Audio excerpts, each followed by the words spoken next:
Hi, guys. Welcome to tonight's live chat. How are you doing? I hope you're doing okay. I see some of you signing in. I'm looking at some of your comments. Oh my God.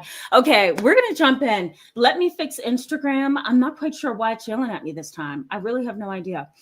Let me just go ahead and reconnect them and then we will go ahead and get started. This is going to be quite the conversation. I was just sitting here thinking, finishing up some last pieces of my work from today, and I'm sitting here thinking, how in the world am I going to get through this live chat because it's so meaty? So I'm going to do my very, very best, as I always do. It's been a goal of mine ever since I started this channel so many years ago, um, to really break things down in a way where you feel like this is understandable.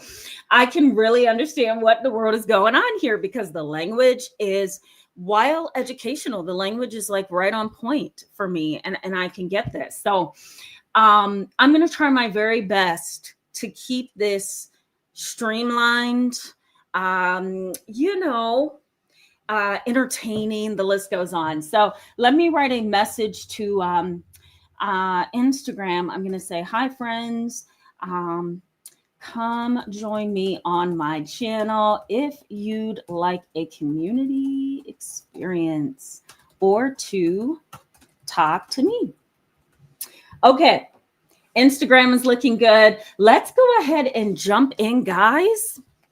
This is one interesting topic, if I can say so myself, because I think a lot of us, we struggle with trust even when a relationship is showing all the right signs, even if we have grown up in a situation where we had loyal parents, we had love and affection, we had, people to pay attention to us.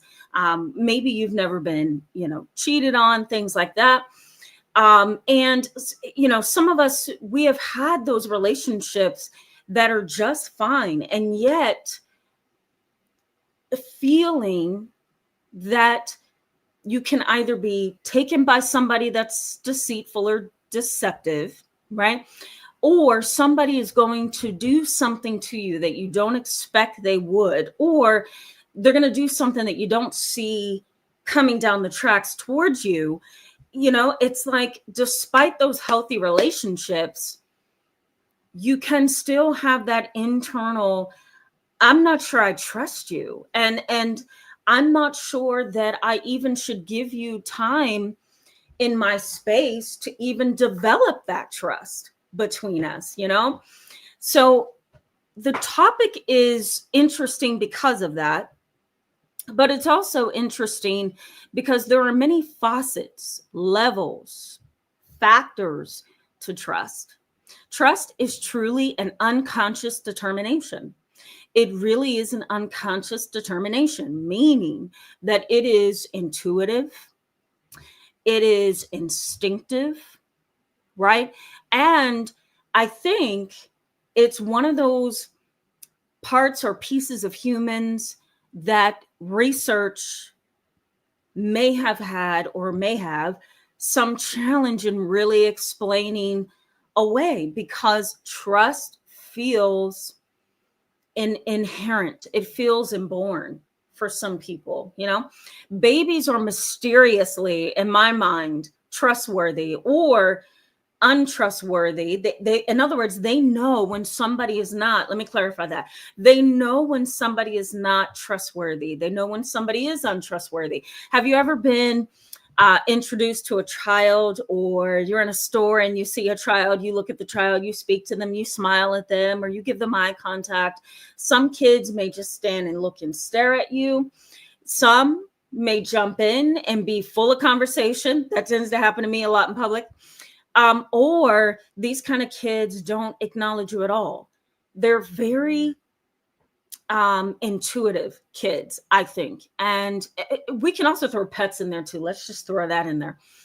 They're very intuitive. And sometimes all you need is a couple of minutes between you and that child, you and that pet, And their behavioral response to you is going to indicate that something is either wrong with you or you're good to go.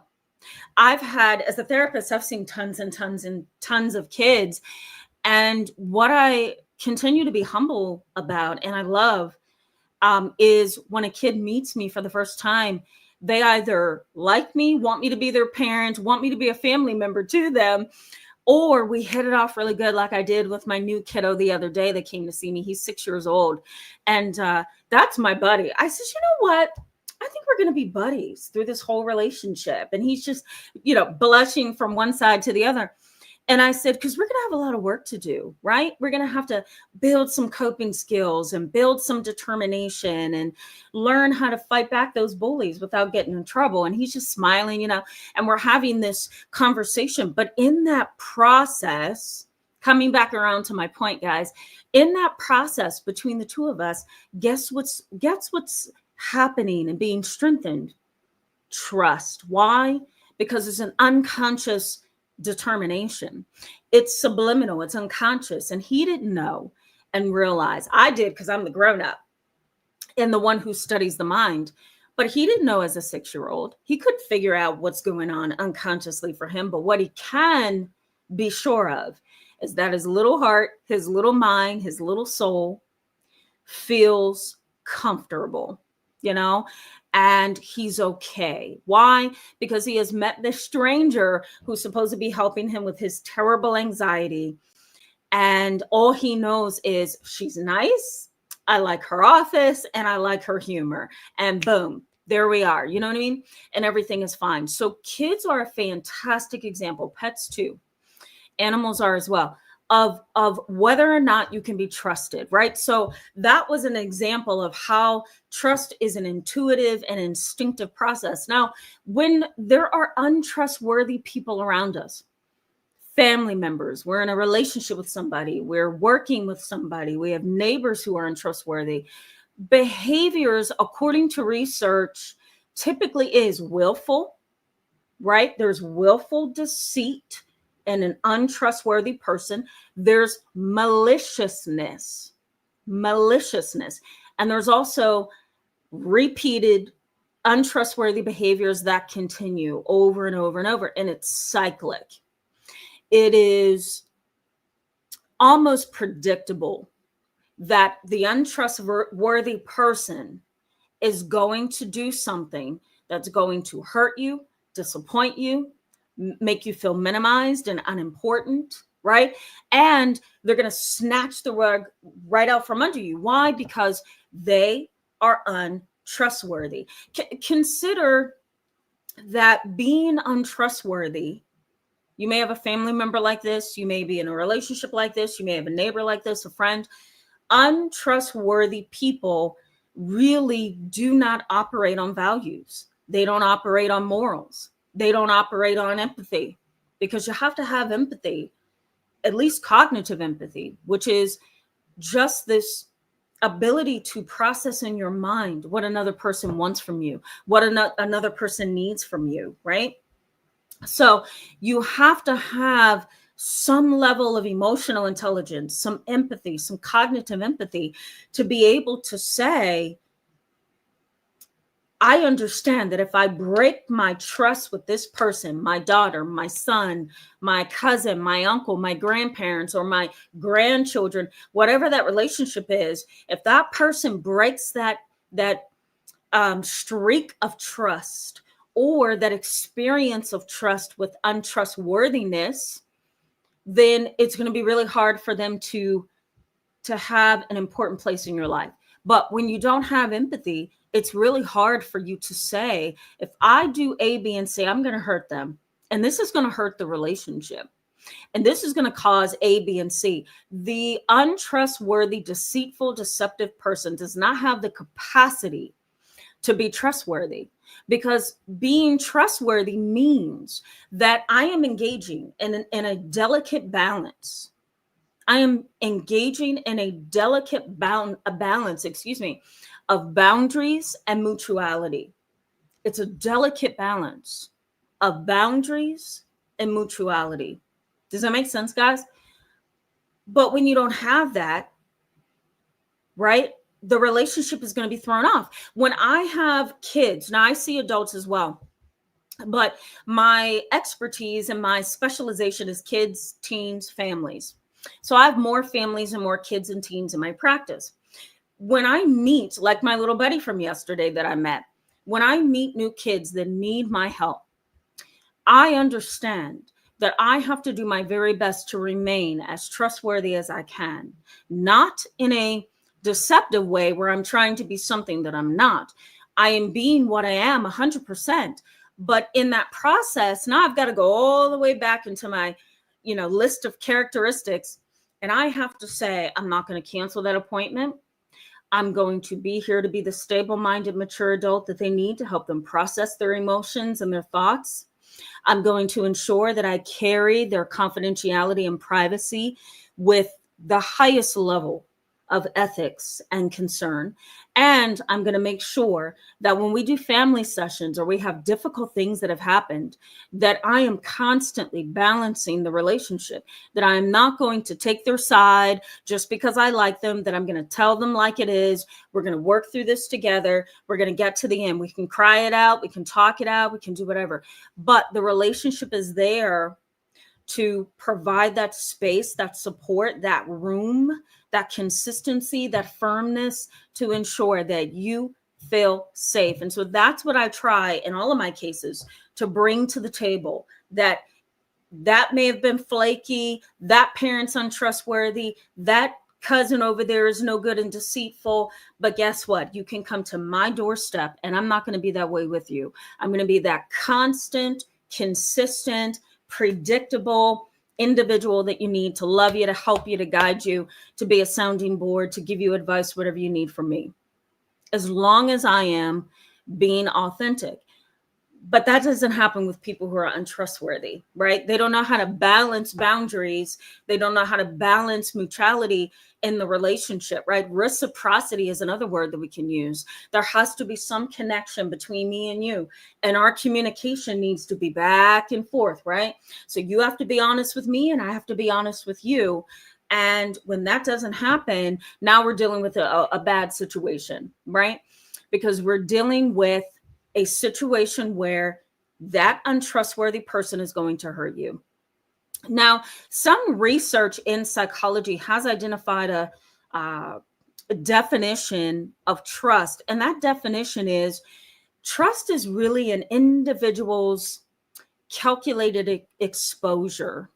Okay, this is according to Hancock. He was a researcher. I'm going to make sure that I put that in the description box for you so that you can go to his research. But Hancock says that trust really is an individual's calculated exposure to the risk of harm. You get that? Because when I was reading it, I'm like, what? Okay, wait a minute. Go back over that again. And I had to read it back. I had to read it 900 times. I'm like, I know I'm pushing 40, but this has nothing to do with my age. I can't soak this into my brain. So I'm going to repeat it, okay? Hancock says that trust can be defined as an individual's calculated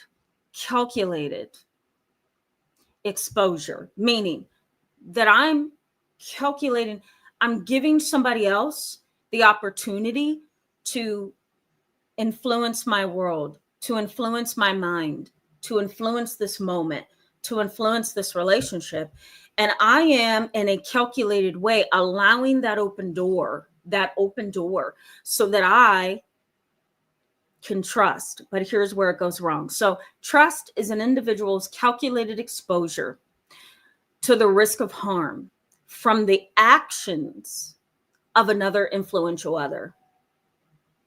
In a nutshell, I'm opening the door to trust you. I'm now giving you access to me, my heart, my mind, my soul, my time, my energy, and I'm allowing you to add to me in some capacity. That's calculated, if you will. And so now I am dependent upon how you are going to respond to me. And you can either respond to me in a good way, or you can respond to me in a way that says, you can't trust me.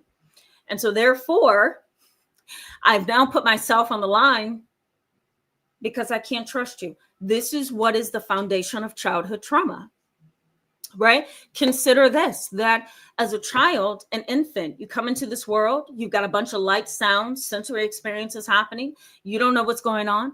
All you know is you've come out of the womb crying and screaming. You've got towels drying you off.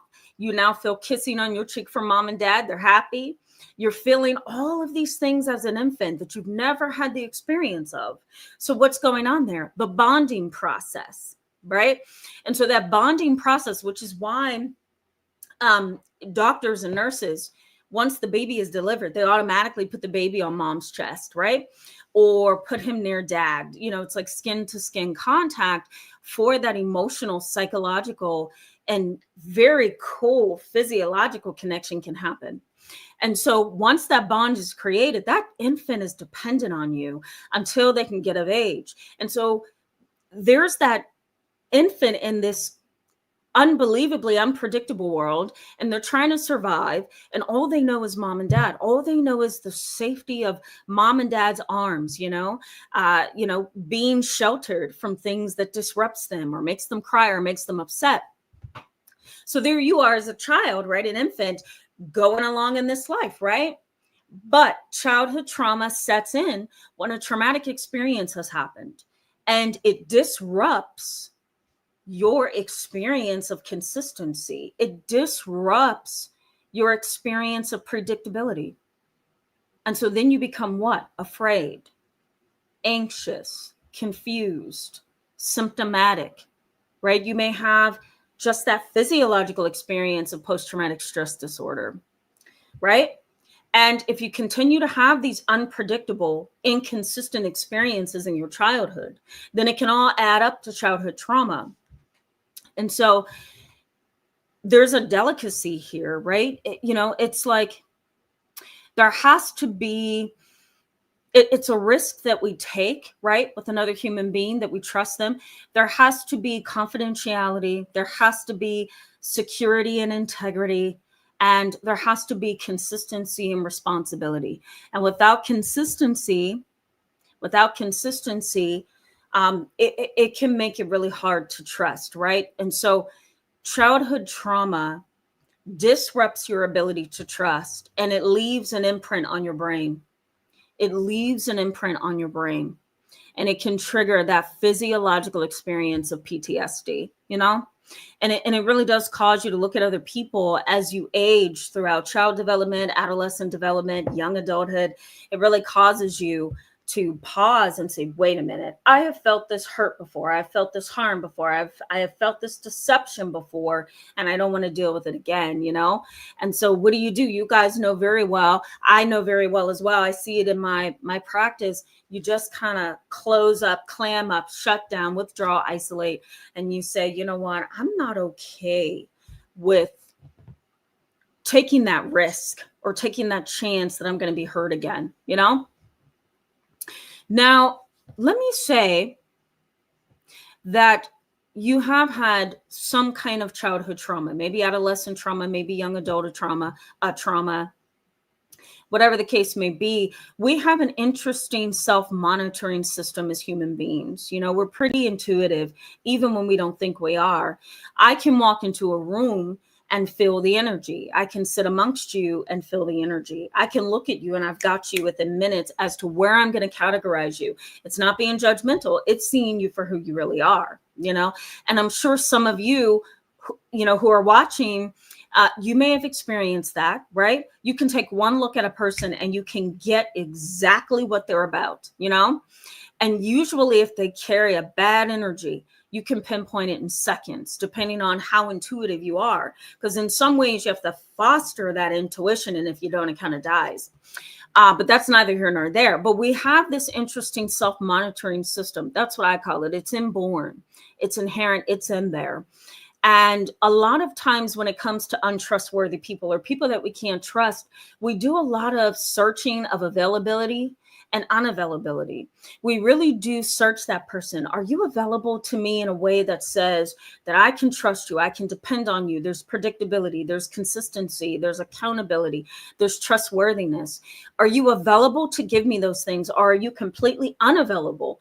And sometimes we can sense they're unavailable, meaning you don't have the capacity to be authentic, do you? You don't have the capacity to be responsible.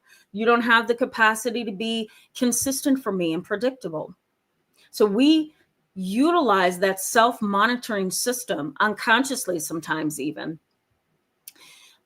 which is really trust. It's this unconscious thing that happens sometimes, but we use that self-monitoring system to kind of test the waters, if you will. And I see that a lot in therapeutic settings, especially with kids. I see them look at me like, should I trust you? And then the more I talk and the more I engage with them, they're like, okay, I think she's a sincere one. I can respect Miss Tamara. And so we have a great relationship. All of my clients, to be very honest, I don't have any issues with any of them, which is a huge, huge blessing. But kids are really good at that. They search you, like one of those detectives at the airport. They have you take your shoes off, put your bag down, and they're like, I forgot what the wand security things, I think, right? Kids are kind of like that with their cute little eyes, and they scan you over. And then you could see in their little head, they're calculating, who is this person? Oh, I think she's A, B, and C, D, E, F, G. And then they have you figured out, And so we do that also as adults. We have a self-monitoring system, and it monitors who's before us, what's their capacity, and do they have that availability that I need, Now, let me say before I go to the chat box, when you're in a toxic, dysfunctional family dynamic, you're in a toxic relationship, trust wavers, right? One minute you have lots of trust and you feel like you guys are going somewhere and you feel like things are working out, and then you swing the other way and there's no trust. And it's like this ping pong match, right? Between trust and what am I trying to say? Untrustworthiness. I feel like that's not the right word, but you know what I'm trying to say. It swings one way. You can trust me, then it swings another way. Now you can't really trust me. And in some relationships, friendships, neighbor relationships, there's two issues that pop up. And I think this happens in families as well. But the research shows more so romantic relationships, marriage, friendships, that kind of thing. But when the pendulum is swinging from trustworthy to untrustworthy, and it's hard to just say, you know what, you can trust this. Two things are triggered. One is cognitive jealousy, and the other one is behavioral jealousy. Cognitive jealousy can be triggered if, for example, you're in a situation where your parents have always been strict.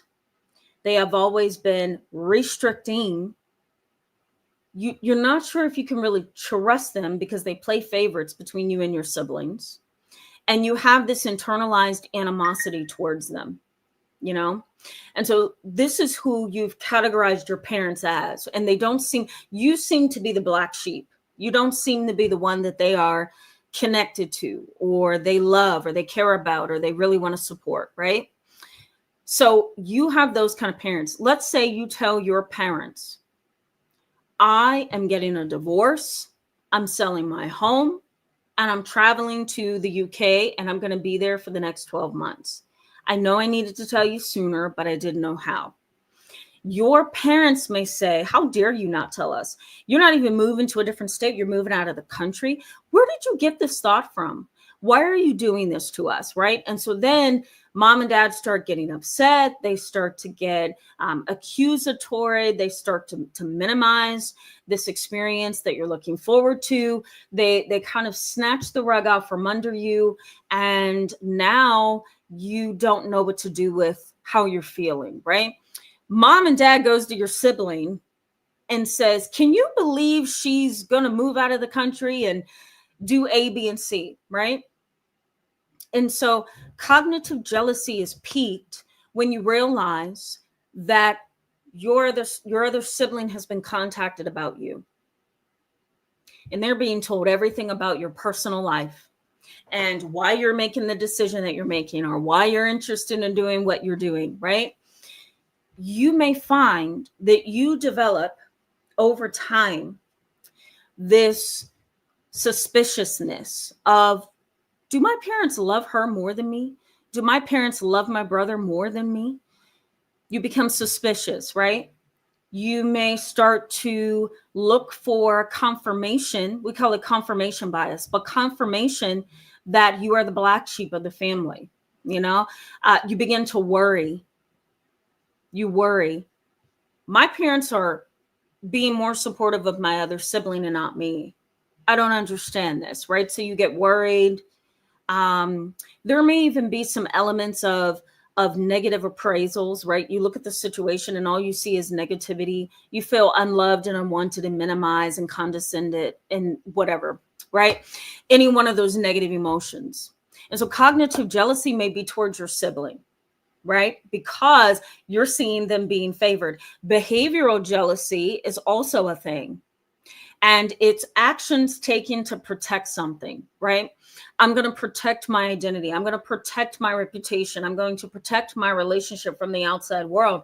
So in a sense, in order for me to protect, I've got to be a certain way. And I have to be kind of strict and reactive and emotional and intimidating. And I'm acting out in all kind of ways because I feel I need to protect my territory, my relationship, my status, my reputation, the list goes on.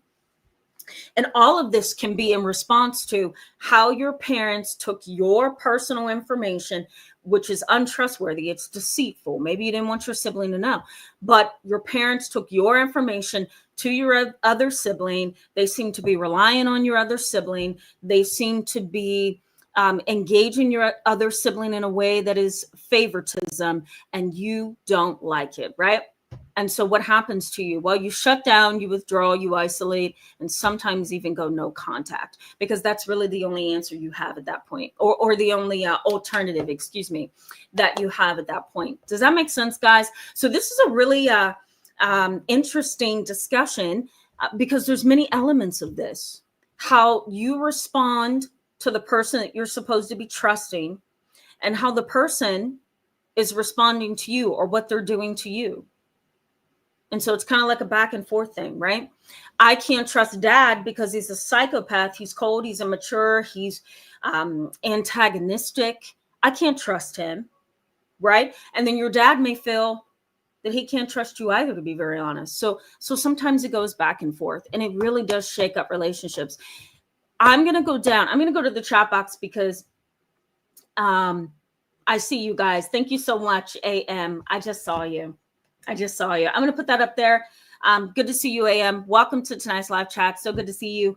AM says, or Am, I really enjoy your channel, and I really appreciate you for that. That's so great. And I'm so glad that I'm going to come to the rest of you in just a couple of minutes. But I'm so glad that the channel is helpful, and it's growing every day, every hour. It's so awesome to watch it grow. So, but I'm going to go to the chat box. I want to walk you through some common behaviors that you may have seen in the untrustworthy person in your world, which can be anybody. I'm also going to bring up, you guys ready for this? You think we should talk about it? Let me know in the chat box. Stalking. So we're going to talk about that just for a little bit, because I did a video on Monday on stalking, and it took off pretty quickly. Once it got into the algorithm of YouTube, and I've got a ton of comments. So we're going to talk about stalking just for a little bit.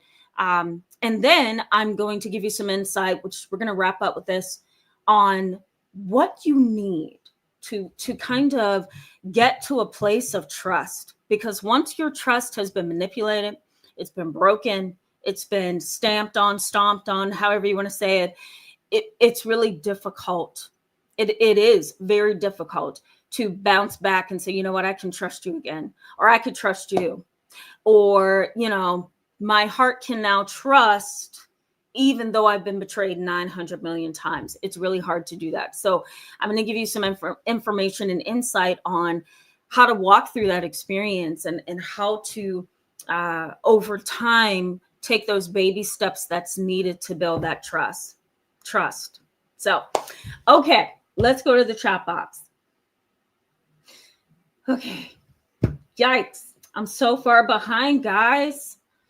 But I love it, though, because you're talking. I love it. Pink Meadows, hello and welcome. Thank you for the positivity. So glad to see you in tonight's live chat. Phoenix, glad to see you. Yes, exactly right. I'm so glad you feel that way. It feels like a true community, doesn't it? And and I have to be honest with you. Thursday nights are so interesting for me because I have a long week, Monday through Thursday, sometimes Monday through Friday, where I'm seeing clients all day long. So I see up to 11 to 12 people in one day, plus or minus an additional day, because sometimes my schedule's so over full that I have to push people into another day where I'm also seeing about 12 people in one day. So I saw about 12 people on Thursday. And I remember getting home and I'm sitting down, I'm talking to my mom, and I'm thinking, wait a minute, it's Thursday. And Thursday is like my Friday night because most of the time I don't work on Fridays. I try not to, which is a goal of mine to get back to that at some point. But I'm sitting there and I'm like, I can't wait to see my people on Friday. I love them, so it's exciting to meet you guys and see you guys and see the new people on here. And so it is a community for sure. So I love how you outline that for us. And you're very welcome. I'm so glad I can be here.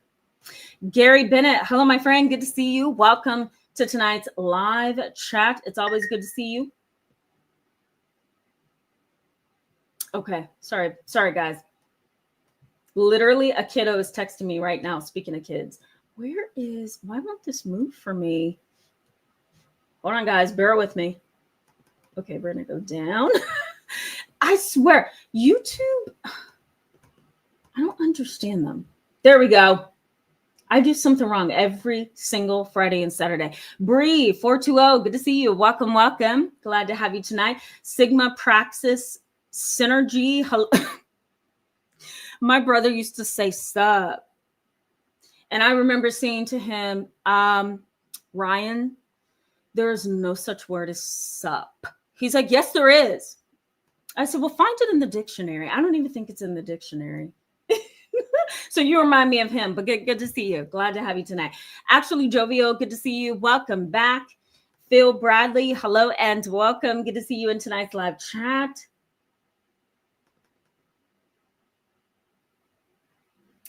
Actually, Jovial, I'm gonna read this, okay? You say, I know an untrustworthy person when I see one, or do I? Good question. Because, you ready for this? Because sometimes an untrustworthy person can be that person we feel most comfortable with. And you may be asking yourself, why? Well, there's a couple things we can talk about there. I'm not going to bring it up because it'll be a whole new live chat tonight. But I think the signals that we get from people can throw us off, right? Smiling, sharing something in common, being in a checkout aisle with each other and being tired of waiting and feeling like people need to speed things up, and you look behind you and and the person behind you says, I know, I'm so tired. This is too long of a line. And then you may say, oh God, Costco is worse. And then they may say, oh my God, were you at Costco's? Right. So you're having a shared experience, if you will. There's reciprocity, there's back and forth. And so all of that can make us feel like the person is trustworthy. But what we often fail to perceive and identify in our society, and I've seen this in my personal life and in my professional life, we tend to fail at separating how we see the person and who they really are. Because I think, again, our perception of reality can be painted by how that person is in that moment. But we don't realize that woman that stood here and talked to me about how Costco's line the other day was insane now leaves Walmart, the place we all love to go, right? Oh, I can't stand Walmart. That same lady leaves out of Walmart without paying for her things, jumps in her car, backs up doing 1,000, almost killed someone, and she's driving 90 miles per hour in the parking lot. So actually, Jovial, you're kind of onto something, because sometimes what we latch on to as a person being trustworthy really isn't. It's how we perceive them with our own eyes and what we sense or we think we sense. I really do think somebody used to say this to me all the time. I can't remember who it was, that I don't trust people until they earn it. And I also want to give them time to show me who they really are, and then I can get it by then. You know what I mean? It's just something for us to think about. I'm in that boat too. Axe to Edge, hello and welcome. Good to see you in tonight's live chat. Phoenix, I think I said hello to you. Sun Ferrar, hello and welcome. Good to see you in tonight's live chat. Live Life, I haven't seen you in so long. So glad you're looking forward to this topic. Good to see you. Hope you're doing well. The Good Glow, always glad to see you. Welcome back tonight. Excuse me, glad to see you. Always glad to see you guys. Daughter of God, that is awesome. Good to see you and welcome to the channel. Daughter of God, says, I see a lot of women talking to me with blank glazed eyes, and I read that's a sign of borderline personality disorder. Do you agree? No, I don't. Again, and you're probably, I want to say you're new to the channel, maybe. I don't know. I don't remember seeing you, but my area of expertise is personality pathology, and personality development. And so a lot of my experiences have been around identifying, managing, treating, and trying to clearly understand personality pathology. And my understanding of borderline personality disorder is that you can look into the eyes of somebody with BPD or borderline personality disorder, and you can see the very thing that you can see in somebody else's eyes. There doesn't tend to be a difference. Now, there's some research, however, that focuses on mass shooters, which tend to be white males in our society, and that's just who they tend to be. Starting from the Columbine shooters, okay? And sometimes, way before the Columbine shooters, there has been some research that suggests that there is what's called there's a psychotic stare that a lot of people feel that they see on the face and in the eyes of a mass shooter. Do I disagree with that idea? Not really. Sometimes in the field of psychology, those of us who study sociopaths, psychopaths, the dark triad traits, we can look at your face and we can see some differences or some interesting pieces to the puzzle. But again, this is not empirically studied. In other words, it's not research-based. So the eyes are, in a lot of ways, the window to the soul. But you also have to be careful using that. You know what I mean? So I'm going to say no. I don't agree. That's my short answer. Patrick Black 01, good to see you. Welcome back. Hope you're doing okay. Fairy Girl, good to see you as well. I always love seeing you. Thank you so much. Actually, Jovial, I really appreciate that. So glad you're getting it. You're feeling like it's broken down. M and L Odell, good to see you. Welcome back tonight. Ellie Wynn, good to see you as well. Always good to see you in the live chat. Thank you so much. Thank you so much for that. Thank you. Thanks so much. Patrick Black 1. Appreciate you. Do I always say Patrick Black 01? I'm sorry. It's Patrick Black 1. I feel like I messed that up. Kyra knows. Hello and welcome. Good to see you, my friend. All right. I'm going to keep moving, looking for comments here. Yes, actually, Jovial. Right? That's a sign. That's a good sign. Yep. I'm going to put Patrick Black 1 up there. Yep. Kids are very instinctive. Excuse me. Amy 999, good to see you. Welcome back tonight. Daryl Harris, good to see you. Much love to you. Dragon Man Sasson, good to see you as well. Sarah D, welcome. Good to see you tonight. Sarah D says, has there been studies on how children respond to psychopaths? No. But I love that you brought that up, because I have always wanted to know if there's any correlation between children's identification of people that they don't know well and children's identification of a psychopath, right? So it's like, how do kids respond to most adults as they're trying to scan them over and see, what's real, what's not real? And then how does that contrast? Maybe a child who is sitting with a psychopath. I don't know. That would be such a great research study. I'll look again and see if there's been any updated research. Bree, thank you so much for gifting 5 memberships to people. I just did that recently on a video that I did. I think it was the one on stalking, and I gave out 5 memberships to you guys. So hopefully you guys were able to take advantage of those memberships. Bree, you're just such an angel. Thank you for continuing to do that. Truly, truly appreciate you for that. All right, we're going to keep moving. Ooh, what I do? Hit the wrong button. Why? Why do I do this, guys? I feel like I do this all the time. Katie May, hello and welcome. Good to see you in tonight's live chat, and thank you so much for that. We need that, right? Yeah, I really appreciate you guys. MS, hello and welcome. Good to see you in tonight's live chat. Always glad to see you. Thank you so much. That's so sweet of you. Thank you. Yeah. I understand. I totally get it. Sometimes it's worth writing a review to help the other patients, right, MS? But then sometimes, you kind of have to look at that and say, okay, are you really worth my time? Probably not. But, you have to do what you morally feel that you need to do. You know what I mean, MS? So that's what you have to stand on. Bree420, thank you so much for the super chat, and I appreciate you once again. Juby Joe, hello and welcome. Good to see you in tonight's live chat. Always glad to see you. Okay. What? Daryl Harris, you're amazing. Thank you so much for that, guys. There are 10 memberships in the live chat tonight, so you guys should be seeing them. Hopefully, some of you have been able to grab them, hopefully. So thank you, Daryl Harris. I really appreciate you for that. That is such humility. Thank you. The Good Glow says, untrustworthy people are unsafe. My maternal aunt is untrustworthy and unsafe. She called me twice this week, and I refuse to answer her calls. She is toxic, so I have to keep my distance. Yeah. I always feel like once a person shows you that you are untrustworthy, that they are untrustworthy, walk, right?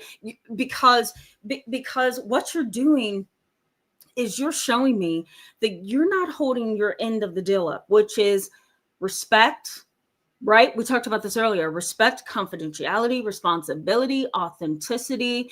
There was another one, integrity. That was the other one that I mentioned, and consistency. You're not upholding that part of the relationship deal.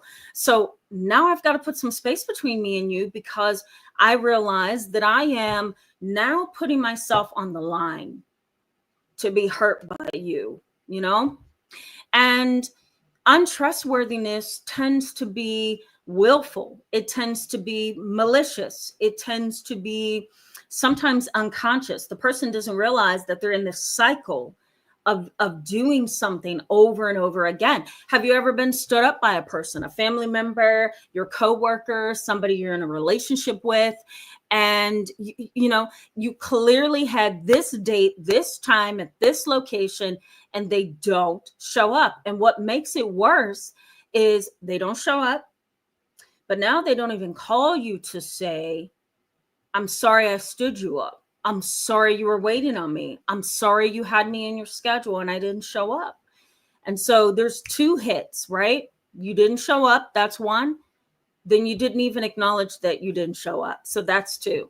Unpredictability, untrustworthiness, and a lack of integrity. And that is enough for me to say, you know what? I'm not doing this with you. Even as a therapist, sometimes I've had to be like that too. I've had to tell unreliable, unpredictable, inconsistent clients, we're not going to do it this way. I understand you're here for therapy, but the healthy nature of a relationship is that you are consistent, you are predictable, and you have integrity. And if we have that at the core of the relationship, right, and it is firm, then nothing should happen that's going to shake that dynamic. You know what I mean, guys? So you have to do what you have to do, the Good Glow. I get it. Okay, Pearl Blue, hello and welcome to the channel. Good to see you tonight. I don't remember seeing you, but it's so good to see you. Scene68, hello and welcome. Thank you so much for that. Glad to see you in tonight's live chat. Looking for comments before we go back. Live Life says, wow, what a deeply layered definition for trust, reminding us of the proximity to what could be very real danger. Love your point about how childhood trauma develops when the trust is broken early. Thank you so much for that. And yes, I do agree. It is a very what's the word, entrenched definition of trust. I'm going to put it in the comment section once we sign off, so you can have that definition of trust. Crystal Seeker 71, hello and welcome. I'm glad to see you in tonight's live chat. Yeah, I think a lot of people can relate to that, right? Space Monk Tarot, hello and welcome. Good to see you in tonight's live chat. Space Monk Tarot says, how does having untrustworthy parents and family lead to CPTSD and antisocial behaviors? Well, untrustworthiness is unpredictability. So if you grow up in a family where there's constant unpredictability, there's no integrity, consistency, there's no confidentiality, privacy, respective boundaries, it's just like a roller coaster growing up. And once you hit 18, some kids start to show this a little bit sooner than 18. Antisocial traits can develop. I'll give you a little bit of a brief story to give you some context, and then we're going to go back to the content. I remember seeing 5 years ago a young man. His mother passed away of cancer. It was a huge battle. And mom was in and out of the hospital for 6 months, and in and out of the hospital for 6 months, multiple times a week. She was getting thinner. Her hair was thinning. Her skin was turning pale. The tips of her fingers and toes were kind of like bluish purple because her circulation was just terrible. All the chemo that they gave her was incredibly difficult because it took her hair, and she just wasn't looking like herself. She was looking kind of bony and frail.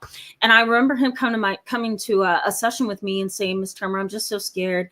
I can't believe my mom is dying. And I remember being there with him and just trying to be his consistent support.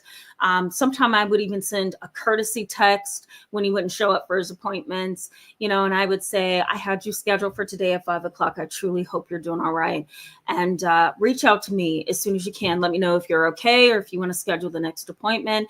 And he would get right back to me, But he was in and out of therapy, in and out of emotions, in and out of his mind, just a lot of inner turmoil, right? As I would have a lot of that if I watched my mother slowly die over time.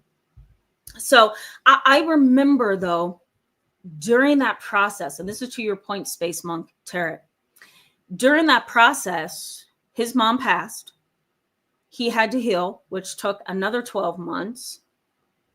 Once he felt like he was a little bit out of the grief and loss period where you're kind of in this denial and you just wish that you could touch that person again, he came out of that. But here's what he started to do. He started to drink. He started to do marijuana. Then marijuana went to cocaine. Then cocaine went to Percocets because then he was too hyper from the cocaine and he wanted to calm down. So he took the Percocets. He was abusing things like Advil, Tylenol, whatever he could get his hands on. He would, I'm trying to think what his anxiety medication, it was Buspar or Buspirone, and he would take that anti-anxiety medication. You can take it up to 3 times a day, but he was taking it up to like 8 or 9 times a day. So he was so high when he came to my office a couple times in the past. And as he developed, he hit 17 and a half. He didn't want to be in school, wanted to drop out of school, didn't want to do the schoolwork, said he couldn't focus and pay attention, said he couldn't engage. Part of that was being a substance abuser that got in his way. Grandma bought him a brand new car. He got several traffic offenses before the age of 18. He ended up getting points on his license, and he lost his license at 17 and a half. He was just a very angry, rebellious kid with a lot of antisocial traits. And when he hit 18, boom, the full-blown antisocial personality disorder just looked like it just came to its fruition, if you will, or at its peak. And he was just mean and careless and reactive and hostile, and just the list goes on. So that kind of gives you a little bit of a diagnostic picture of how this can go. Okay. That was my long answer to how does this lead to CPTSD and antisocial traits. CPTSD, when his mom passed away, he was in a variety of relationships with girls, didn't really get along with his family, didn't get along with teachers, didn't get along with his probation officer, the list goes on. So over time, he struggled with PTSD, and I really think it was complex PTSD. Okay, I hope that answered the question. One more person, and then we're going to go back to the content. I'm going to say hello to you, Christina Smith. Good to see you. Welcome back tonight. Let's jump back in because we have a lot to cover. What are the common behaviors, right, of these kind of individuals? The untrustworthy people that you can't trust. You can't even trust them to do a small thing, much less a big thing. So what are those common behaviors? Concealment and anonymity. Now, this is research. This is what research highlights, and I've also seen it in clinical practice. So there's a lot of concealment and anonymity. It's everything is anonymous, everything is concealed. You know, you really don't know what's going on from one minute to the next. All you know is this person is constantly concealing. Have you ever been around a person who's concealing something and you can feel it? You know, you can feel in your heart and soul that something is happening here, and this is not a good thing. They're hiding something. Sometimes when my kids come to therapy, my adolescents, they're hiding things from me. And I know it. You know, I don't say it all the time, but I can feel that. I'll say, so how have you been for the past week? Fill me in. What's new? Well, Miss Tamara, this happened. And I'll say, oh, look at that. And then they'll say, and this happened too. And, you know, I've just been a little depressed, and I'll say, okay, why is that? What's the trigger? Do you know? Oh, I think it's school. I think it's this. I think it's that. And I'll say, oh, I see. Mm-hmm. Is there anything contributing to the depression? Like any changes? No, nothing at all. I just don't know what's going on. All the while, I know they're sitting on something. I can feel that, right?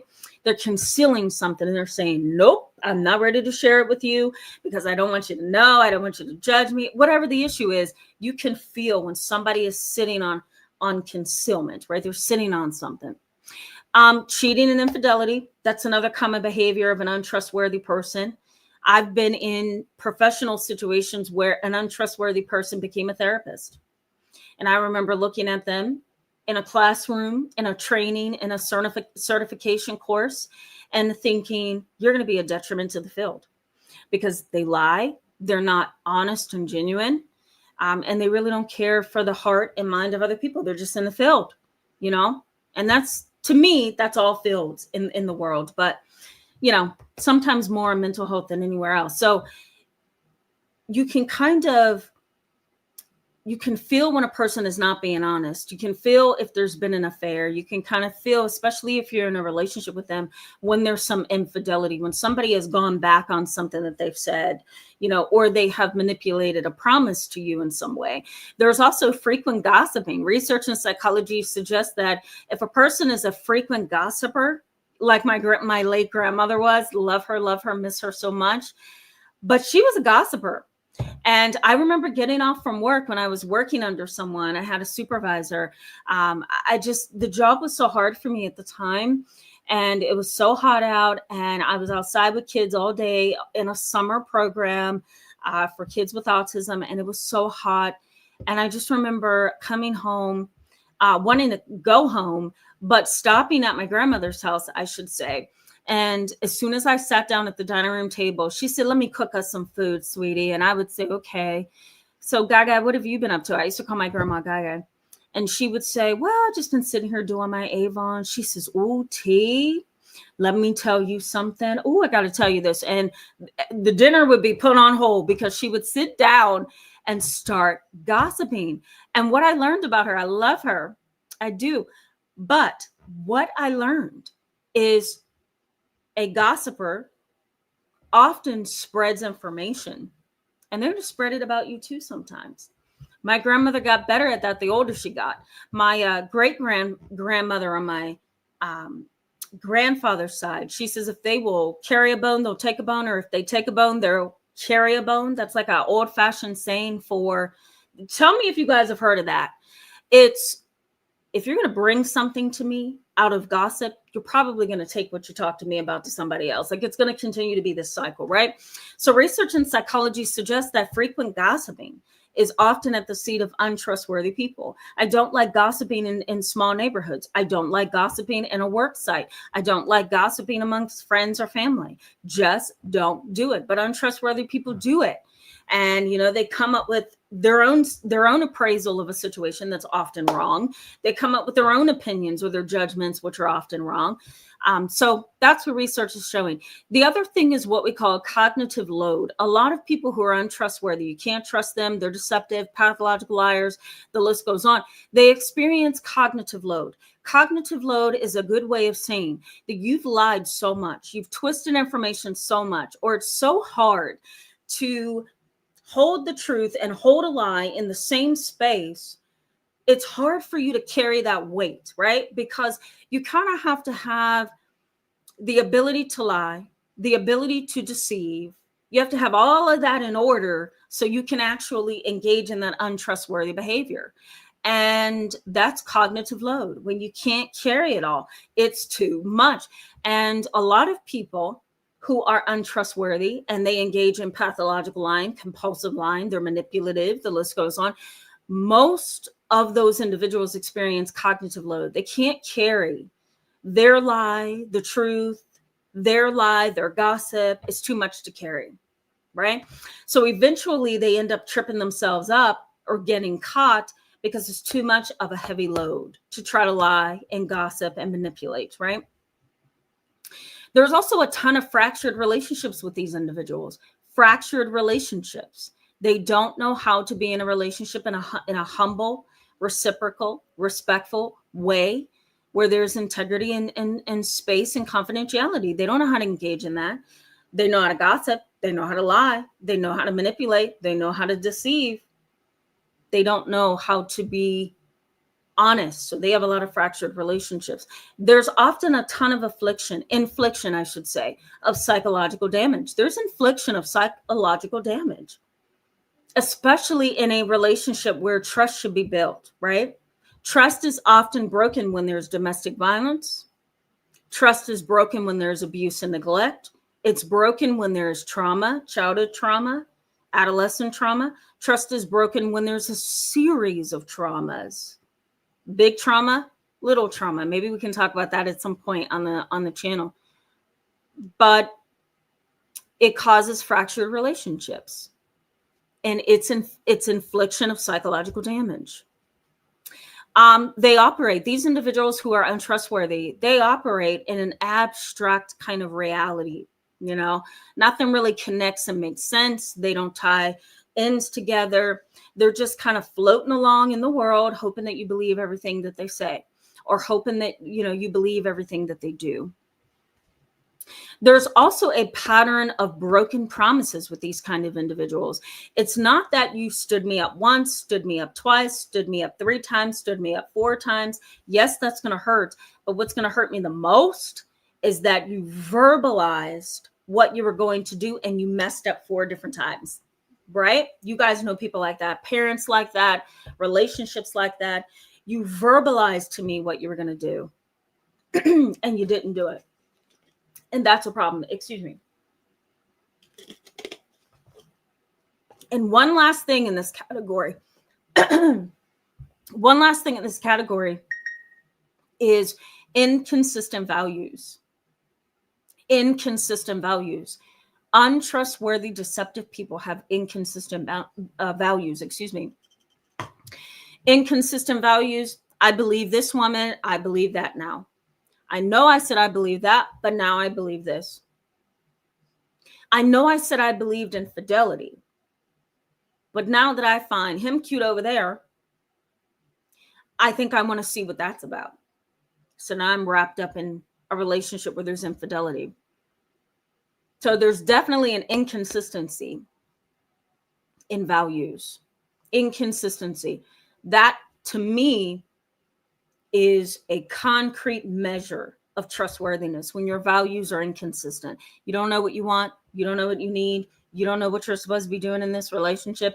You don't know how to manage this. This is a problem, right? Excuse me. Now, let's briefly talk about stalkers. Should we talk about that, guys? Just briefly live. And then I'm going to go to the chat box. I'm going to give you the last piece of this, and then we'll wrap up. Stalkers, what's going on with them? Well, stalking, as I reported in my, or shared in my video on Tuesday, is this persistent. I'm going to write it down.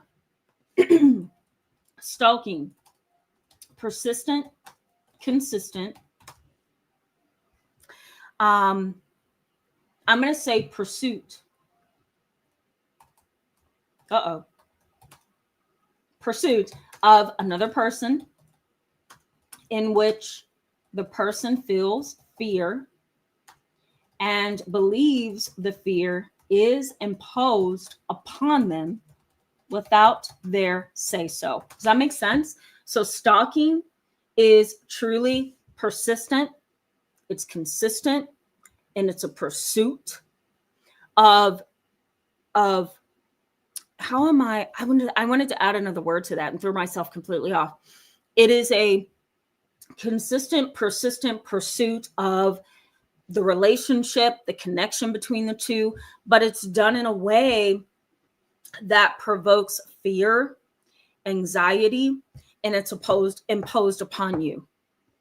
It's imposed upon you. And it can happen through phone calls, emails, letters, graffiti in a public place.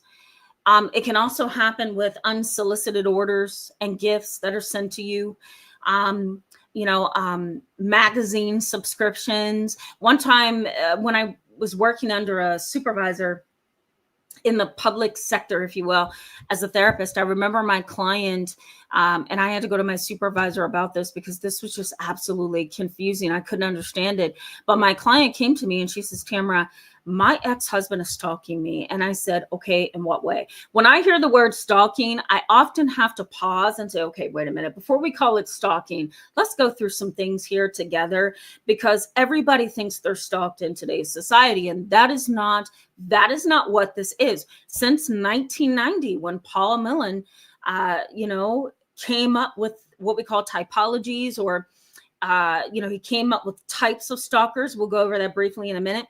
He identified that the word stalking was becoming more of a public interest, and California became the first state in the United States to enact laws that are against stalkers. So they're called anti-stalking laws.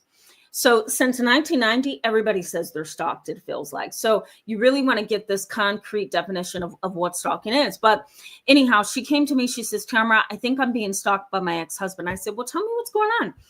And she says, I keep getting Playboy magazines sent to my home, and I'm not into pornography and I'm not into Playboy. So I don't know who signed my name up, put my address down, signed up my email address for a weekly subscription. So she showed me in her email, it had to be over 200, articles that were being sent to her and messages from Playboy and pornographic websites. She was also getting emails with clips of pornography sent to her email address, on top of also having Playboy magazine in her mail every single month. And so what I explained to my supervisor at the time, this is constant. And this is not just, we were in a relationship before, we were in a marriage, and he was getting Playboy magazines and they're continuing to come to my home. No, this was somebody has signed me up for a subscription, and they've used my credit card number, they've used my name, and they've done this to rile me up, put fear in me, intimidate me, or really make me upset. So it can be unsolicited gifts as well, finding things on your step, in your mailbox, It could also be them coming to your workplace to have a conversation with you, and you're not even that close to them. And that's a boundary that's being crossed, right? Like a new relationship. Maybe you are newly dating. They should not be coming to your workplace, waiting on you to come out and leave. They should be talking to you and being open with you, So unsolicited gifts, going to places that you haven't agreed that you guys can go to together, grotesque pictures being mailed to you, sent to you over text, social media posts, the list goes on, tickets that you didn't pay for to go to certain concerts or movies, the list goes on. I'm also trying to think of something else, candy and flowers. And there was something else that I Oh, that's it. Pictures of the stalker. That's what I was trying to say earlier. Pictures of the stalker. You can get all of this to your home. You can get all of that sent to your work address. And it is a form of stalking for sure. There's the rejected stalker, the intimacy stalker, the predatory stalker, the incompetent stalker, and there's a fifth one that I'm missing. Man, I hate when my brain does that. Predatory, resentful, rejection, predatory, and incompetent. Did I say the rejected stalker? I don't know. I don't remember. Let me put this in the chat box. So these are types of stalkers. TYPES, types of stalkers. We have the rejected, resentful, incompetent, predatory. There's 1, 2, 3, 4, and I'm forgetting the fifth one. Darn, rejected, resentful, incompetent, predatory, and there's one more. Should I Google it, guys? It's Google time. Why am I forgetting the other kind of stalker? This is how you know you're aging. You can't remember anything. You just can't. Oh, there we go. Intimacy. Intimacy. Intimacy. Got it. Okay. So we have the rejected stalker, the resentful stalker, the incompetent stalker, the predatory stalker, and the intimacy. So here's a breakdown of those stalkers briefly. Rejected stalker, you were in a relationship with them once in your life. There was some kind of connection to them. You broke it off or you didn't want the relationship. The rejected stalker still wanted the relationship. So they are still engrossed in the relationship. And you're like, I have no interest in you anymore. You've broken my heart. I don't want to be with you. I don't want a relationship. I'm changing my life around, whatever. You don't want to be with the stalker. But the rejected stalker goes off with his tail tucked. He's upset or she's upset. They feel bad, they feel minimized, they feel rejected. So what does the rejected stalker do? Well, he or she tries to get around you every chance they can, try to share your mutual friends, try to reach out to your family members, they try to embarrass you, they try to lie about what broke up the relationship. They stalk you on the basis of retaliation. I'm vengeful, I'm immature, and I am retaliating. And so therefore I'm going to stalk you and make your life a headache because I want you to know that I didn't want to say goodbye to that relationship. And this can happen with friends, neighbors, romance.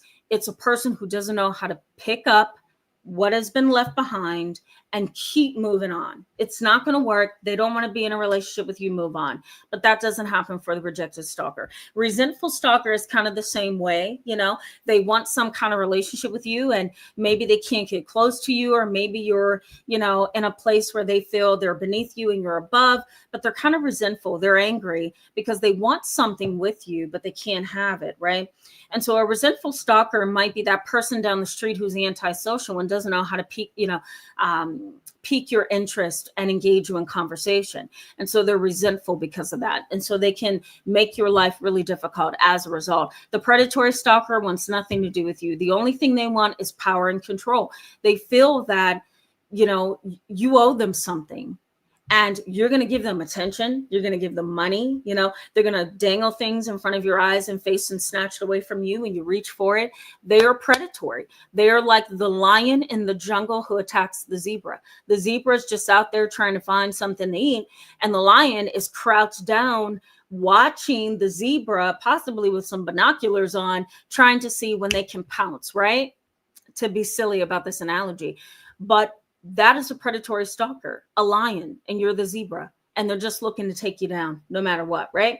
Intimacy stalker is one of those people who may see you and instantly fall in love with you, or see you and may think you're beautiful or handsome, or maybe you're a celebrity type to them, or maybe there's something that puts you in a powerful role and it's attractive to them, and they want that relationship with you. They just want that relationship, and no matter what, they can't get close to you.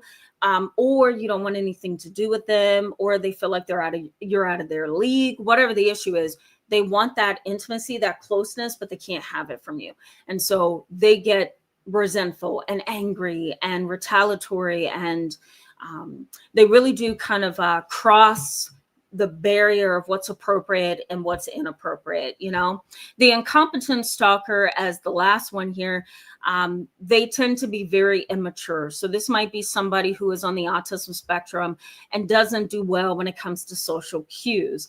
They don't really have social skills. They tend to be kind of isolated and withdrawn, and their ability to hold a conversation is awkward. They're not really clear-minded on what love is and compassion and relationship. They're just incompetent. These are the stalkers who see you from afar, begin to admire you, go up to your door, knock on it first. Okay, that's incompetent.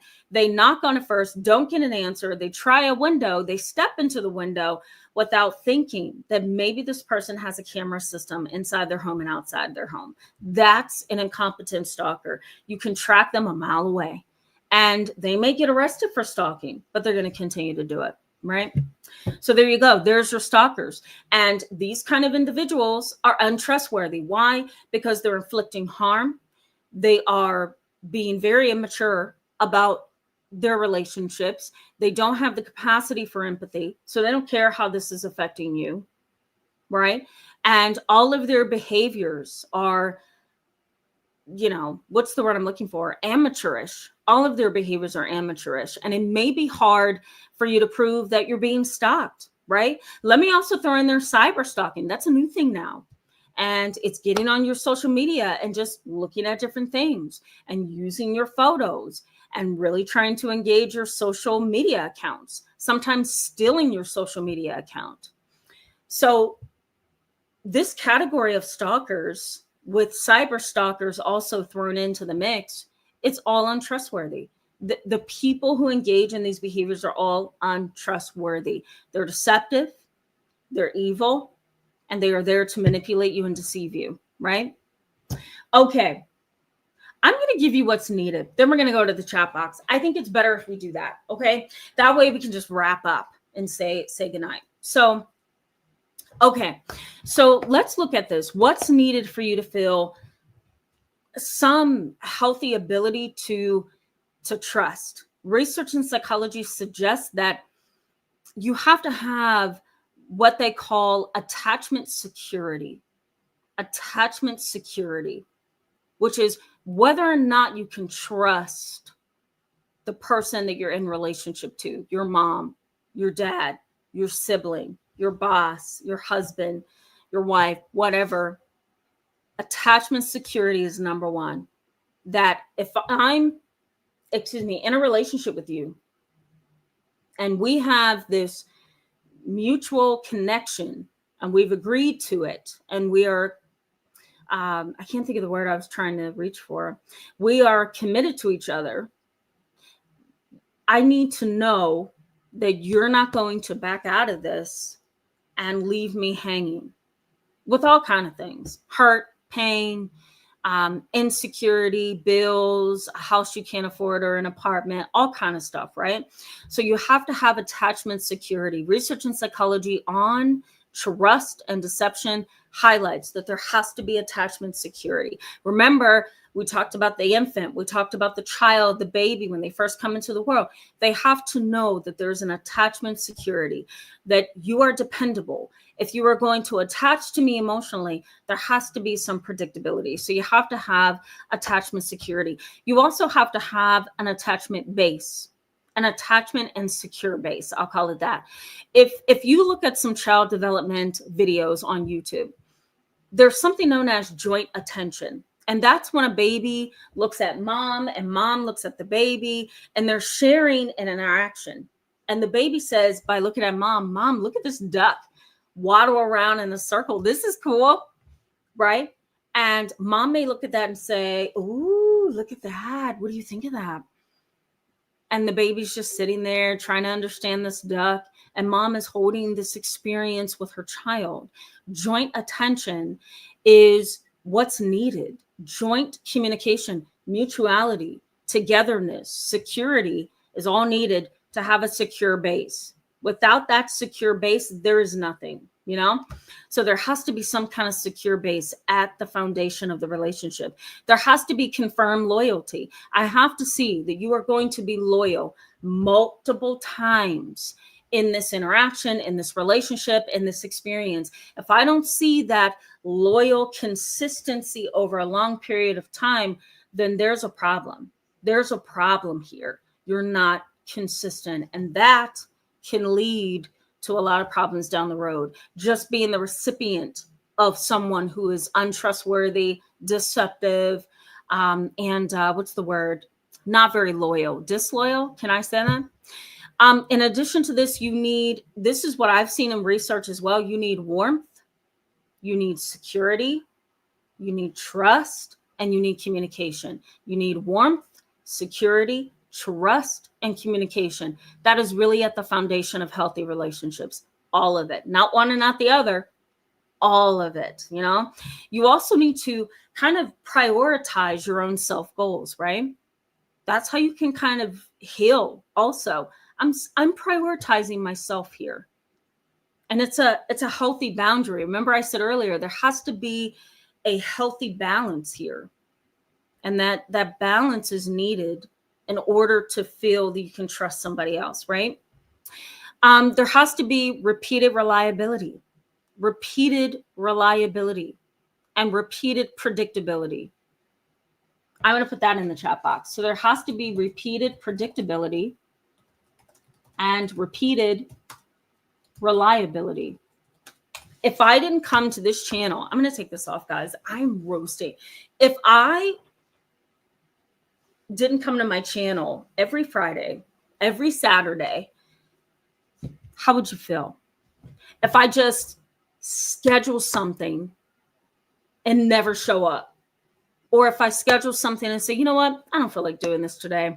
Sometimes when I'm sick, I just have to, but how would you feel? You probably wouldn't trust me. You probably wouldn't come back here every Friday and Saturday, because the foundation of trust is intuitive, is instinctive. And you know that Tamara's going to be here on Friday and Saturday unless something's gone wrong. You know what I mean? So you have to have that repeated reliability and repeated predictability. There also has to be a lot of emotional capital, which means in a relationship where there's two people, or you're trying to get along, or you're trying to have a relationship, or maybe it's you, mom and dad, there has to be emotional capital, which is I can add a lot of emotional intelligence to this relationship, emotional awareness and self-awareness. I can add things to this relationship that's going to cement our relationship and make it closer, right? Because I have emotional capital. Consider it like somebody who has a lot of money and they are putting money in their bank account every Friday, every other Friday, right? They take that check they've earned and they put it into the bank account. Well, the same is true in a relationship. Emotional capital is I'm going to take this that I have developed or maintained or whatever, and I'm going to put it into this relationship, and it's going to make an impact. It's really going to build our relationship. There has to be transparency and genuinity. Transparency and genuinity. Yeah, privacy is good. Confidentiality is good. But there has to be some level of transparency that I'm going to tell you how I'm feeling. I'm going to tell you how I'm thinking. I'm going to tell you you're getting on my last nerve right now. I'm going to tell you hurt me when I was 5. I'm going to tell you that you got my hopes up and we never went anywhere, right? So there has to be transparency. And the last two that you have to have in order to heal from maybe a series of experiences where you couldn't trust, there has to be, we said authenticity, we said transparency, but there also has to be accountability. Accountability is humble. It says, I am a flawed human being, and I have areas where I'm tired and I'm not thinking right. I'm emotional and I'm not thinking right. I'm angry. I'm hostile sometimes. I have all of these things and I'm working on them.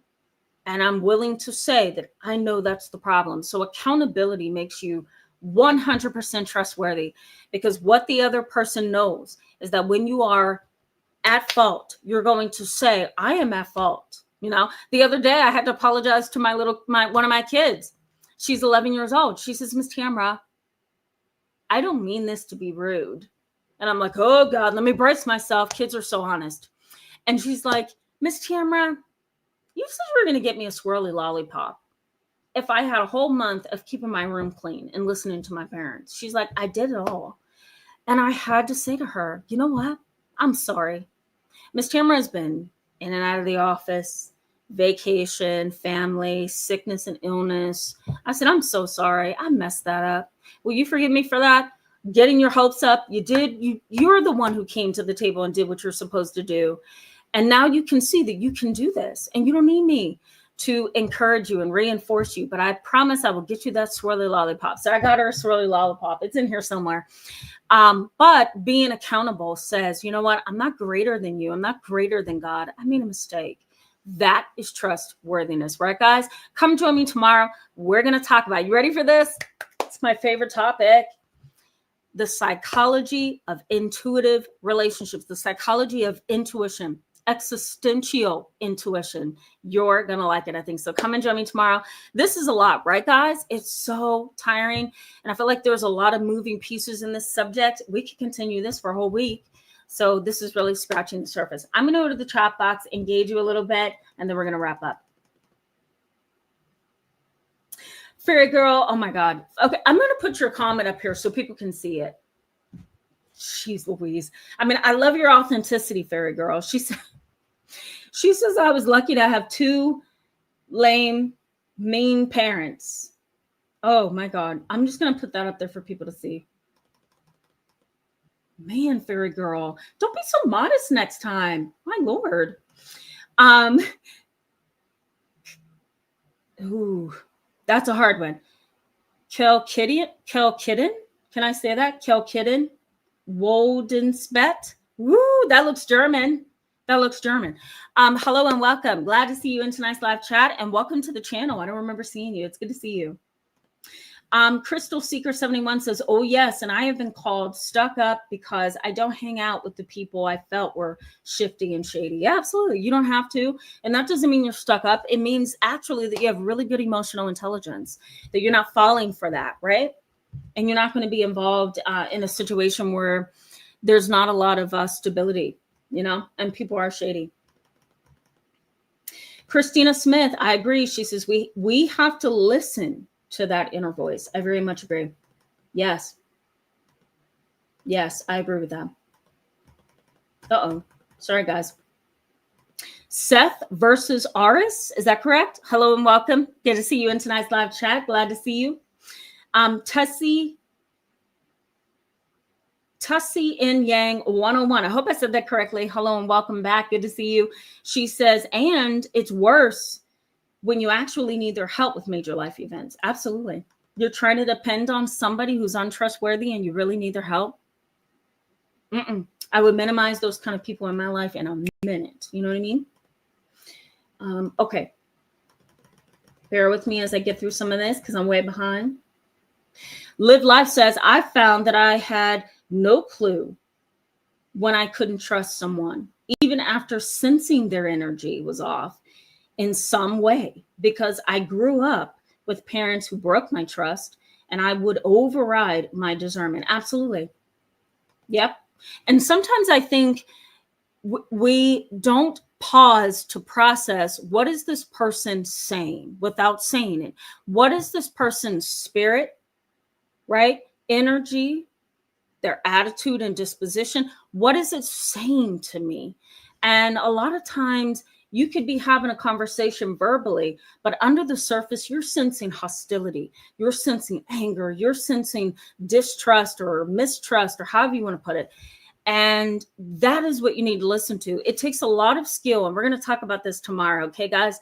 And I know those of you who love intuition, or you feel like you have great emotional intelligence, or you feel like you can read the room really well, you're going to love tomorrow's chat, because a lot of us, we hear the noise sometimes. We can sense the noise, the problem, the issue, the chaos, but we tend to default to, I'm going to go with what I'm seeing.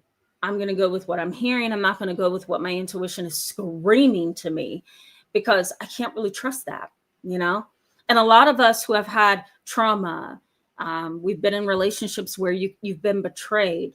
It makes it really hard for you to trust your intuition. And so you kind of silence that voice and you just move forward with what that person's saying, what they're doing, the image they're putting out there, right? We'll get to that tomorrow. Gary Bennett says, untrustworthy people also get pleasure in the fear they instill in family community, particularly with their criminal history elements in the family. This feeds their ego, seeing fear. It does. Yep. Some people are that egotistical, right?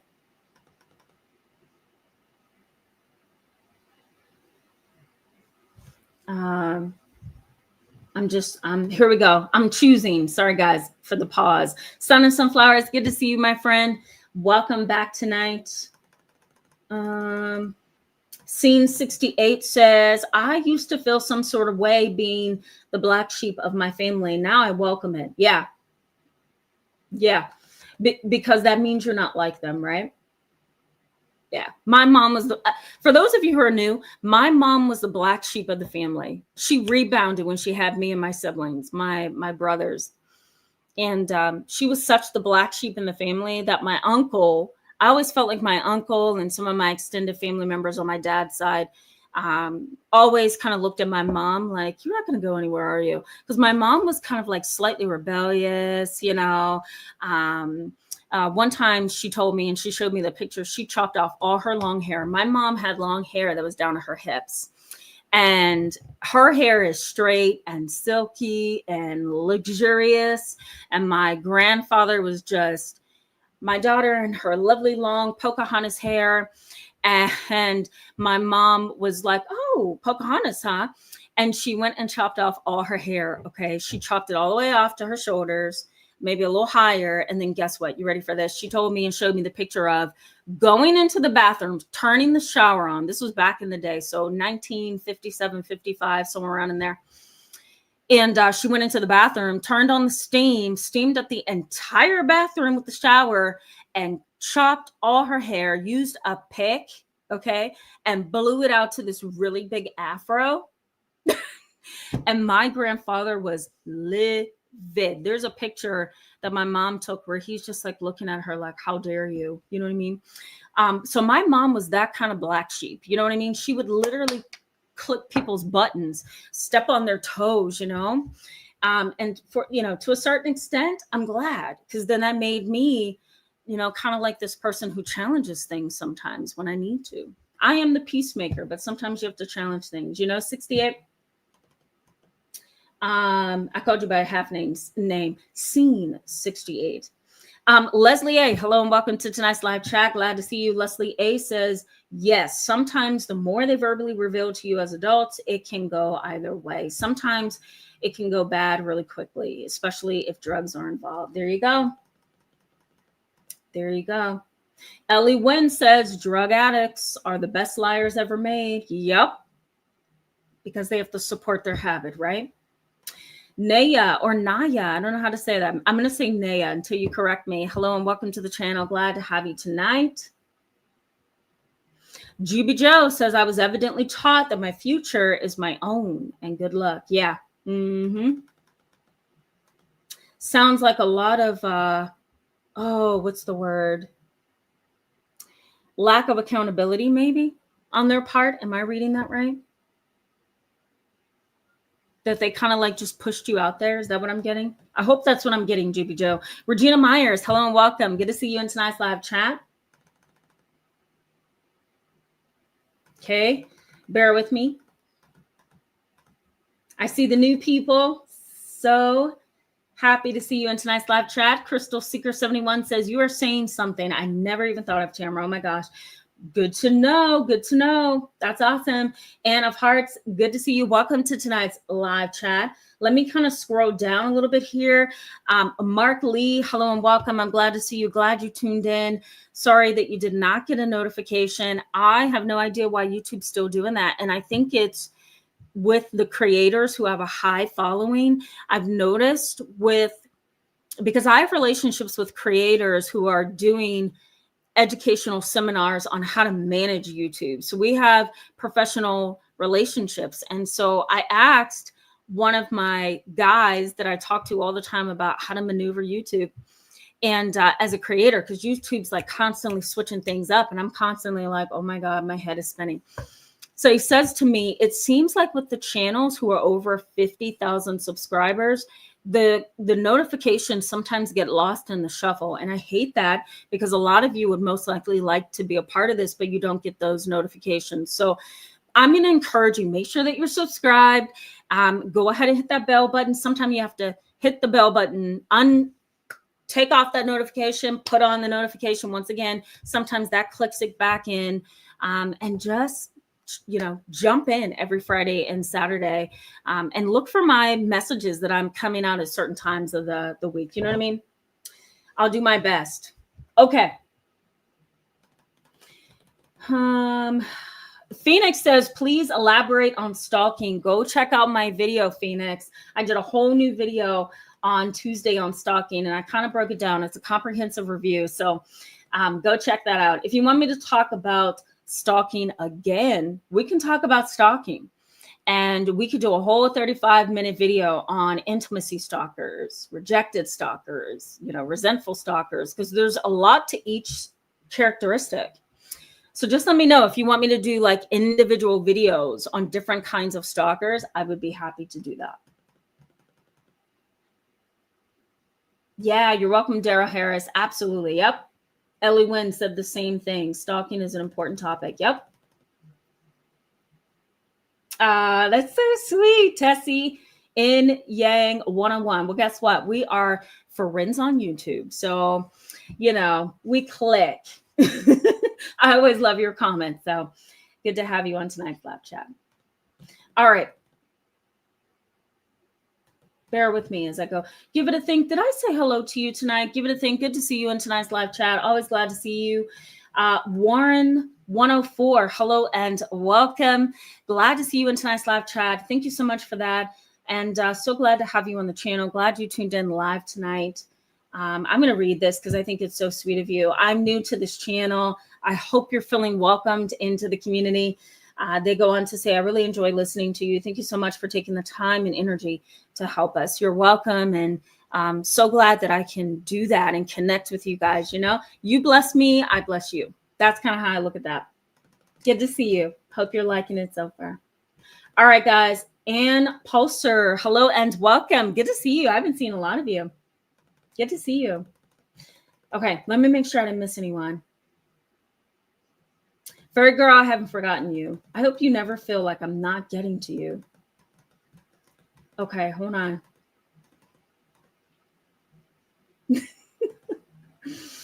Phoenix says, Fairy girl, you're hilarious. The other one who's hilarious is Axe to Edge. Both of you just have me cracking up. Phoenix, yes, I know. When my mom is like, are you going to do the Walmart order this week? I'm like, yep, and I go right to my app and I go to curbside pickup because I refuse. Have you guys, okay, this is a side note just to lift the spirit here, okay? Have you ever gone to a Walmart where I have where you walk in and it's so many things going on. You see a rowdy group of people. I hate to say it that way. You see people who look like they are up to absolutely no good in the back aisles. Okay. You see security looking you up and down because if everybody else is a criminal, then you're a criminal too.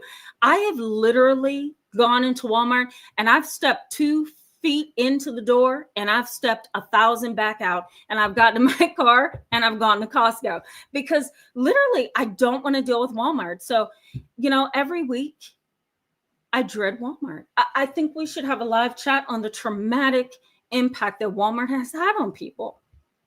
You guys know I'm kidding, right? I hope you know I'm kidding. Okay. Andrew Starr, hello and welcome. You're welcome. Good to see you in tonight's live chat. Always glad to see new people here. Miss Janine can't leave without saying hello to you. Welcome tonight. Miss Janine says, I find it impossible to trust anyone anymore. Thanks for explaining how to figure untrustworthy people out before they become violent and sabotage everything from finances to romance. Yes, you're welcome. And let me just say, even therapists too, we struggle with being deceived sometimes as well, because we tend to be feeling and loving and emotional and, emotionally intelligent. So sometimes, sometimes it's just really, really hard to pinpoint when somebody's untrustworthy. But I think, as we'll talk about tomorrow, when you have strong intuition and when you build that intuitive muscle, it's nothing for you. You know what I mean? All right. Bast Afro. I hope I said that correctly. Hello and welcome. Good to see you tonight. I'm just going to put your comment up there so people can see it. I just want to get a few more people before we go. I don't want to miss too many of you. Fluffy Falconet, hello and welcome. Glad to see you in tonight's live chat. I love those little birdies. They're so cute. Oh, goodness gracious. I feel like I'm getting scrunched up in here, guys. It's time to sign off. Welcome. So good to see you tonight. Okay, let me make sure I didn't miss anyone. Dr. Right Life, I'm going to put your comment up here. Hello and welcome to tonight's live chat. Good to see you in the chat box. And my last one.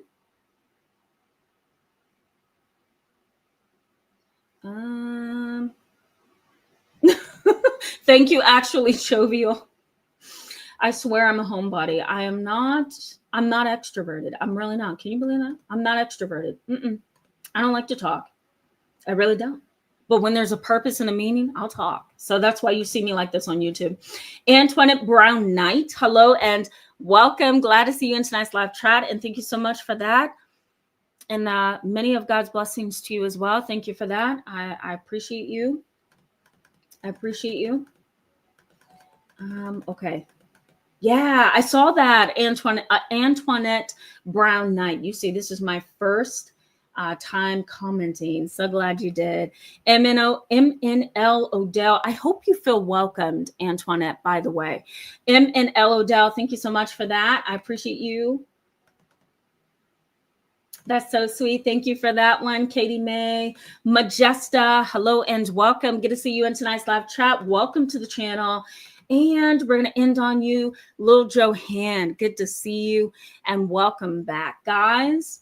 We're going to pause here, okay? For those of you that I didn't get to, thank you for your love. Thank you for your participation. Thank you for your support of newcomers onto the channel, super chats, memberships. I'm completely in awe of how kind you guys are. For us to never have crossed paths